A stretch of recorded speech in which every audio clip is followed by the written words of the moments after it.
Hey guys, I'm back to do an update video on the We the People holster. Sorry it's taking me so long to get one out. We've been dealing with COVID-19 at my primary job, and that's been taking up a lot of my time. But anyway, I've already done a full review of this holster in my previous video, if you want to check that out. As far as this one goes, I just want to give you a quick overview of what I had to do to get it to be a little bit more functional and how the customer service experience was. So, in the last video, you saw that they sent me the standard version and not the MOS cut version. So I called their customer service. They were very nice, very polite. Took care of the problem. They sent me a shipping label that I used to send this one back. It shipped pretty quickly. I actually didn't even expect it to take the time that it did. So this one probably sat in my mailbox for a couple of days before I even realized that it was here.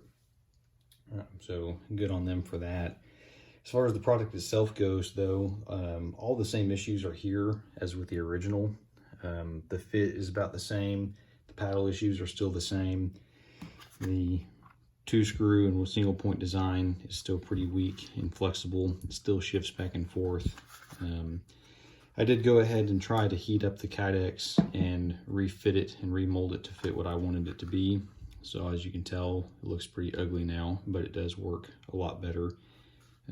Because of the way that they had designed the Kydex around the light, it's very round, and the light itself is a cylinder shape, and so it was causing it to split out the side, as you saw in the previous one. So I heated up and flattened that out. So now the light fits much better. The retention is pretty good now that I've messed with it, but all the same things still apply. You can tell it's much more positive now. As far as the paddle goes, that's really the big hang up with it. The Kydex itself and the way they've molded it is not bad, really. It can be adjusted fairly easily, but the single point design is really too flexible and too weak for a gun that weighs this much. Obviously it's not going to be anything like what Safariland has or any other company that has a 2-point paddle design, or even a paddle that's shaped better.